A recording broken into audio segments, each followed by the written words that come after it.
Hello and welcome to this very quick video. This video is for this gentleman here, Maurice0822. Maurice was asking a video on one that I did a while ago showing things like how you can control turning off things like LEDs using one of the radio control switches. And that radio control switches is managed by a PWM pulse. However, Maurice's question is a great one and something I've talked about before, but I thought, you know what, let's kind of recover it because in EdgeTX it's actually incredibly easy. What he wants to be able to do, if I just open this model, I'm recording my PC desktop here. This is EdgeTX Companion. It is fantastic. If you're into EdgeTX, I'd recommend you download this. It's a great way for you to play with settings, download and upload things onto your radio. But it's a cool way for me, rather than trying to focus on the screen on the radio, to kind of show you how to do things. So if I simulate the radio, here we go. So this is my virtual radio. Over here on the right hand side, we have things like the logical switches, we have the global variables, we have the actual channel outputs and the mixer, and you can see exactly what is going on. This is incredibly useful for more complicated mixes. However, what he wanted was to be able to flick a switch or to have the LED turn on and off on a particular duty cycle. Now I've set that up here, so if I put this switch SA into this position, watch what happens to logical switch 1.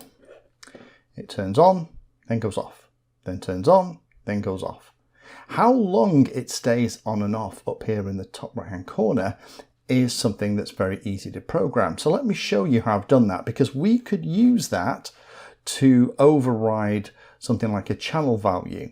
So let me show you that. So all I've done is in the logical switches, I've said, set myself a timer with the V1 and V2 is how long it's on and off. So we could have it as 0.3 seconds and on for 1 second, and said it has to be ANDed with this switch. Now you can make it only last for a certain number of seconds. So maybe you don't want it flashing indefinitely, you just want it flashing for 5 seconds. You can set that here, or you can set it to be a delay. This is incredibly handy with things like delay because you can cascade events. So if something like some gear is being dropped in a plane, but you have to wait for the servo to open the gear door, this is how you could do that. So now we have it at 0.3 and 1. Let's just simulate that again here on the computer. And now when SA is in that position, you see that the cycle has changed, and that's how we do it. Now that logical switch here can be used now to do whatever we want. So for example, we could go into special functions and say that logical switch 01 can override channel 6 to a value of +100. Let's make sure that is enabled and say simulate. And now if we look at the channel values when SA is on, so channel 6 at the moment is just in the middle value. When we turn it on, you see that channel 6 is flicking up and down with the logical switch. So that, if you plugged your RC controlled switch into channel 6, that might be enough. However, you might need it to go all the other way down. So what you might do is you could just say in here, you could say when logical switch 1 isn't on, and that's what that little exclamation mark means, override channel 6 to -100. We'll enable that. And now what that should do is that channel 6 will always be at -100 until it's pushed to 100 by the logical switch changing. So that is how I would do it. It's very, very easy with EdgeTX. You can just use a logical switch and set it up as the timer function with the amount of time on and off that you want.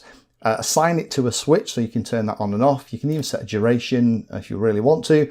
And then in special functions, use that logical switch to override the channel like this that's actually controlling the radio control switch to turn your LEDs on and off or do whatever it is you want to do. Thank you for watching the video. If you watch my videos and find them useful, then please take a moment to hit the like and subscribe button. It helps the channel a lot. If you really like what I'm doing here, you can become a Patreon and support the time I spend helping others and get access to lots of exclusive benefits. Link is in the video description. Remember that all the videos on the channel are organised into playlists, so you can easily use those playlists to find all the videos on a subject that you are interested in. Add Painless 360 to your searches on Google and YouTube, and it'll help you find my content for any particular topic. Thanks again for watching, and as always, happy flying.